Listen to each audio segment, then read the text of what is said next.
कि एसडीएम ज्योति मौर्य वाला जो कांड हुआ था, जिस तरीके से एक पति जो है अपनी पत्नी को पढ़ाया, फिर पत्नी उसको धोखा दी, उसी तरीके से जो मामला था वो इनके साथ भी नजर आया। तो देखे कि खिड़की खुली थी और अंदर से दरवाज़ा बंद था और लाइट जली थी और दोनों लोग अश्लील हरकतें कर रहे हैं, अपना क्रियाकलाप में लोग मग्नमुग्ध हैं।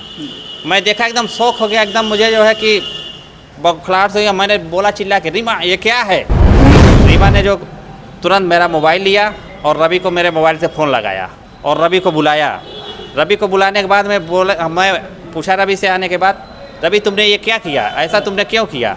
तो उसने बोला कि मैं बताता हूँ अभी। तुरंत दोनों ने फाटक बंद कर लिया और फिर जो है वो क्रियाकलाप चालू कर दिए। मतलब उसी दिन की बात है, उसी दिन 20 मिनट बाद फिर वो रवि चला गया वहाँ से, फिर आप बुलवाएं उसको और फिर उन लोग कमरा बंद करके वही सारी हरकतें शुरू करें कि देख लो क्या कर रहे थे। वो लोग आए और देखे, उसके बाद उस समय कोई कुछ नहीं बोला। जब उन लोगों का क्रियाकलाप खत्म हुआ उसके बाद जो है बोला कि हम तो तुमको जान से मारने वाले थे, लेकिन रवि कह रहा था। हाँ, रवि बोला कि हम तो तुमको जान से मारने वाले। पत्नी का जो आशिक था वो कह रहा था आपको कि जान से मारने वाले थे, लेकिन तुमने बच गया। रवि एसआई है वहाँ पे पुलिस चौकी पे, ये मोहद्दीपुर में। उन्होंने हमको भला बुरा कहा, आपको ही भला बुरा कहा। हाँ, और मेरा मोबाइल ले लिए। मेरा मोबाइल लेके जबरदस्ती लाख खुलवा करके जो मैंने 2-4 वीडियो साक्ष्य के जो वहाँ पे साक्ष्य के तौर पे बनाए थे या जो फोटो खींचे थे वो टोटल डिलीट कर दिया और कहें कि चुपचाप जाओ, जो भी इसका सामान है रूम पे जा करके इसको दे दो और ये उसके साथ जाएगी। अगर ऐसा नहीं किया तो तुम्हारी चमड़ी उधेड़ देंगे और भद्दी भद्दी बातें बोलेंगे। उसके बाद जो है कि प्रशासन जो है उसको सारा सामान दे करके और उसको विदा कर दिया। उसके साथ रवि के साथ भेज दिया। मैं जो है रिक्वेस्ट करते रहा कि सर कोई एक सादा कागज़ पे ही हमको लिखित दे दिया जाए कि ये रीमा जो है रवि के साथ जा रही है, अब हमसे कोई मतलब नहीं है, इससे हमें कोई अब नहीं लेना देना है। एक साक्ष्य के तौर पे एक छोटा सा पर्ची ही हमको दे दीजिए कि उसके साथ जा रही है, लेकिन हमको कुछ भी नहीं दिया गया और हमको डांट करके और गाली दे करके वहाँ से भगा दिया गया।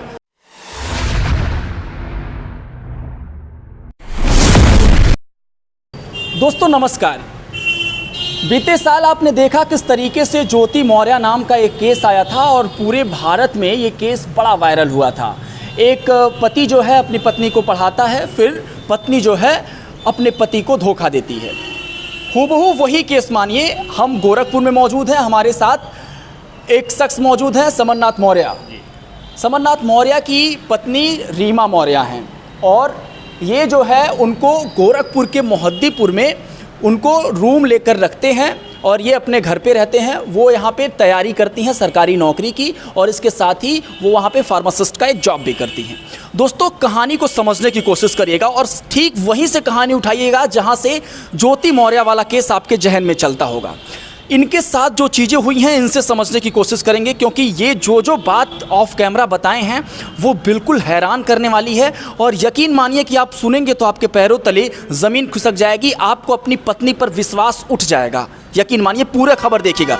सबसे पहले तो आपसे ये समझने की कोशिश करते हैं, पूरा मामला शुरुआत से बताइए, कब जो है वो यहाँ पर आई थी और कैसे ये मामला जो है ये घटित हुआ। सर मैं पूरा मामला जो है अपना जीवनी का जो शुरुआत हुआ वहाँ से बताते हैं। 2015 में 2 मई को हम लोगों का कोर्ट मैरिज हुआ। कोर्ट मैरिज होने के बाद हम लोग अपने परिवार से अलग रहने लगे, घर से दूर रहते थे। इन्होंने कहा कि हमको पढ़ाई करना है। हम बोले अच्छी बात है, तुम पढ़ाई करो, हम तुमको पढ़ाएंगे। इन्होंने जो है 2 साल जो है तैयारी की इंट्रेंस एग्ज़ाम का।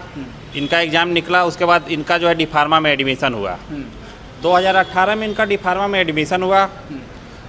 18 से 21 तक जो है इन्होंने पढ़ाई डी फार्मा कंप्लीट किया। डी फार्मा कंप्लीट होने के बाद इन्होंने कहा कि हमको MBBS करना। हम बोले ये उससे भी अच्छी बात है भाई, तुम उस लायक बनो, हम तुमको बनाएंगे। इन्होंने 2 साल जो है कि नीट का जो है तैयारी किया और 2 बार एग्ज़ाम दिया। नीट में अच्छा नंबर आया लेकिन सरकारी सीट नहीं मिल पाया।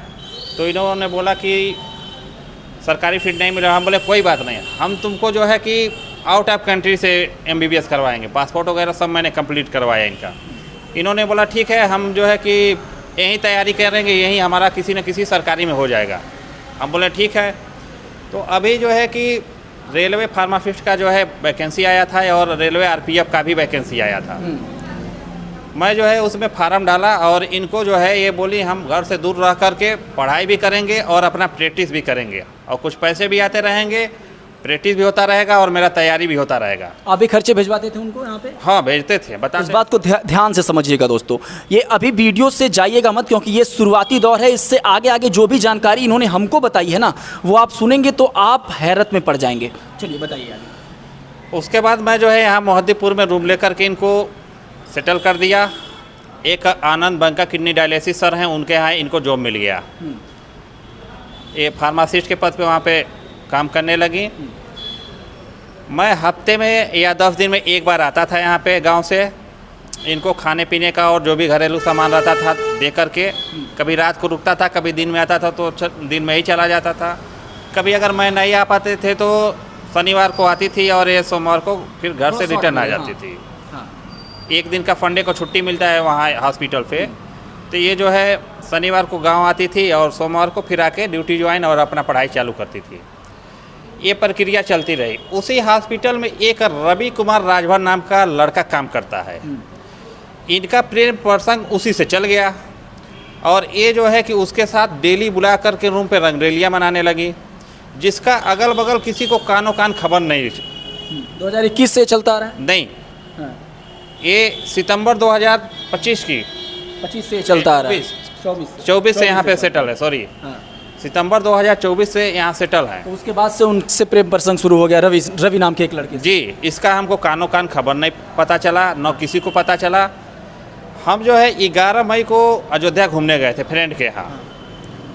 मैं वहाँ से 15 तारीख को रिटर्न हुए तो हम सोचे कि चलते हैं गोरखपुर, अपने वाइफ के कमरे पर रात को रुकेंगे और सुबह मैं गांव पे चला जाऊंगा। मैं आया तो यहाँ 10 बज गया था। मैं रूम पे गया तो देखा ताला बंद था, बाहर से गेट बंद था। तो मैं मकान मालिक को बुलाया तो उन्होंने आया, ताला खोला। मैं छत पे रूम पे गए तो देखे कि खिड़की खुली थी और अंदर से दरवाज़ा बंद था और लाइट जली थी और दोनों लोग अश्लील हरकतें कर रहे हैं, अपना क्रियाकलाप में लोग मग्नमुग्ध हैं। मैं देखा, एकदम शौक हो गया, एकदम मुझे जो है कि बौखलाहट से मैंने बोला चिल्ला के, रीमा ये क्या है? दोनों शांत रहे कुछ देर बाद। उसके बाद कुछ समय बाद दोनों अलग हुए। रवि जल्दी जल्दी कपड़ा पहना, ये बोली क्या है? दरवाज़ा खोले, रवि तुरंत जो है भाग लिया। रवि वहाँ से तुरंत चला गया? तुरंत भाग लिया सीढ़ी से उतर के। उसके बाद मैं अपने वाइफ से डांटा कि क्या है, ये कौन था? इन्होंने बताई ये रवि कुमार राजभर नाम का है, इसका दाऊदपुर में घर है। ये हमारे हॉस्पिटल में जो जहाँ मैं जॉब करती हूँ वहाँ जॉब करता है और मैं इसके रिलेशनशिप में हूँ। मैं बोला कब से हो? तो बताई कि जो है कि मैं बहुत पहले यहाँ आने के कुछ ही दिन के बाद से हूँ। मैंने बोला तुमने ऐसा क्यों किया? उसको बुलाओ रवि को, मुझे रवि से बात करना है। रीमा ने जो तुरंत मेरा मोबाइल लिया और रवि को मेरे मोबाइल से फ़ोन लगाया और रवि को बुलाया। रवि को बुलाने के बाद मैं पूछा रवि से आने के बाद, रवि तुमने ये क्या किया, ऐसा तुमने क्यों किया? तो उसने बोला कि मैं बताता हूँ अभी।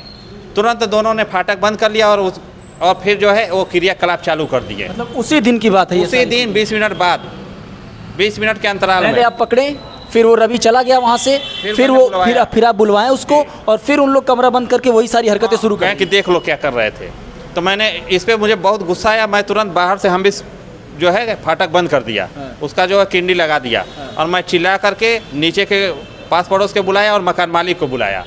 उन लोग आए और देखे। उसके बाद उस समय कोई कुछ नहीं बोला। जब उन लोगों का क्रियाकलाप खत्म हुआ उसके बाद जो है बोला कि हम तो तुमको जान से मारने वाले थे, लेकिन रवि कह रहा था। हाँ, रवि बोला कि हम तो तुमको जान से मारने वाले। पत्नी का जो आशिक था वो कह रहा था आपको कि जान से मारने वाले थे, लेकिन तुमने बच गया, हम तो तुमको जेल भेजेंगे। उसने ही 112 नंबर को फ़ोन लगाया। 112 नंबर की टीम आई और साथ में रवि के 4 गुंडे भी आए साथ में, जिसका सीसीटीवी फुटेज हमारे पास रिकॉर्ड लिए हैं। वहाँ से जब 100 नंबर टीम आई तो रवि को और हमारे पत्नी को और हमको मोहद्दीपुर पुलिस चौकी ले गए। वहाँ जा क्या हुआ? वहाँ पे जाने के बाद जो है हमको उल्टा डांटने लगे। वहाँ के एसआई रवि कुमार रवि एसआई है वहाँ पे पुलिस चौकी पे, ये मोहद्दीपुर में। उन्होंने हमको भला बुरा कहा। आपको ही भला बुरा कहा? हाँ, और मेरा मोबाइल ले लिए। मेरा मोबाइल लेके ज़बरदस्ती लॉक खुलवा करके जो मैंने 2-4 वीडियो साक्ष्य के जो वहाँ पे साक्ष्य के तौर पे बनाए थे या जो फोटो खींचे थे वो टोटल डिलीट कर दिया और कहें कि चुपचाप जाओ, जो भी इसका सामान है रूम पे जा करके इसको दे दो और ये उसके साथ जाएगी। अगर ऐसा नहीं किया तो तुम्हारी चमड़ी उधेड़ देंगे और भद्दी भद्दी बातें बोले। हम पूरा डर गए और सहम गए अपने से। पहले से ये रवि का जो है वहाँ पे पहले प्रशासन में उस तरीके का था कि पकड़ था उस तरीके से? उसका रवि का जो साथी है सीसीटीवी के पास जो है प्रशासन के जो लोग आए हैं उन लोगों से बातें कर रहे हैं। इसका मतलब साफ जाहिर हो रहा है कि कुछ कन्वर्सेशन कर रहे हैं लोग, लेन देन का या चाहे जो भी है उसका जो है बातें ये लोग कर रहे हैं। इससे साफ जाहिर तलाक तो हुआ नहीं अभी? कुछ भी नहीं है।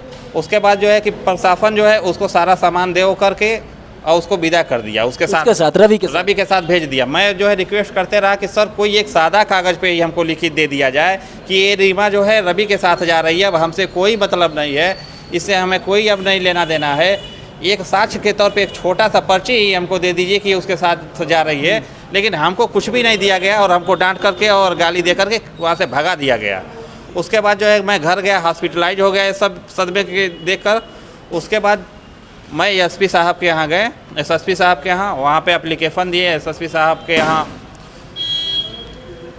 शहर सिटी साहब जो हैं हमको आश्वासन दिए कि जो है आपको इस पे जांच करके बुलाया जाएगा, बयान लिया जाएगा, इस पे जो भी कार्रवाई होगी कार्रवाई किया जाएगा। आज 3 दिन हो गया, कोई कार्रवाई नहीं हुआ और ना तो कोई उस पे जो है कि सुनवाई हुआ। तो समरनाथ मौर्य आपका नाम? जी। तो ये समरनाथ मौर्य हैं और इसको देख के आपको आसानी से समझ आ रहा होगा कि एसडीएम ज्योति मौर्य वाला जो कांड हुआ था, जिस तरीके से एक पति जो है अपनी पत्नी को पढ़ाया, फिर पत्नी उसको धोखा दी, उसी तरीके से जो मामला था वो इनके साथ भी नज़र आ रहा है। क्या कह रहे हैं सर? मैं मर्चेंट नेवी में जॉब करता था। हाँ। और अभी 2022 से मैं मशरूम फार्मिंग कर रहा हूँ। पहले आप मर्चेंट नेवी में जॉब करते? जी, मैं पहले मर्चेंट नेवी में जॉब करते थे, अभी जो है 2022 से मशरूम का फार्मिंग कर रहे हैं। तो ये समझिए कि किस तरीके से ये अपनी पत्नी को आज़ादी दिए। आज़ादी के तौर पर वो जो पत्नी थी इनकी, वो किसी गैर मर्द से जो है रिश्ते में आई और अभी जो है उन्हीं के साथ रिश्ते में रह रही है। इससे ये बड़े आहत हैं और अभी ये प्रेस कॉन्फ्रेंस इस सारे मुद्दों को आकर कर रहे हैं। इनके पास कई सारे फ़ोटोज़ और वीडियोज़ भी हैं जो मैं वीडियोज़ में लगा दूंगा, आप देख लीजिएगा। लेकिन ये समझिएगा इस बात को कि अपनी पत्नी को या फिर अपने घर वाले किसी लड़की को जो है इस तरीके से आज़ादी देने का क्या परिणाम हो सकता है। एक जो है ये किसी मोहद्दीपुर में कहीं पे रूम लेकर वो रहती थी, उसके कुछ खर्चे बर्चे भी ये देते थे, वो जॉब भी करती थी। इंडिपेंडेंट बनने का एक जो तौर तरीका इस समय शुरू हुआ है, उसके आड़ में क्या क्या चीज़ें हो रही हैं ये कहानी बयां कर रही है। आपको कैसे इस कहानी पे आप किस तरीके से सोचते हैं, अपनी प्रतिक्रिया दीजिएगा और ये बताइएगा कि क्या इस तरीके से जो केसेस बढ़ते हुए नज़र आ रहे हैं इसका क्या एक प्रमुख कारण हो सकता है।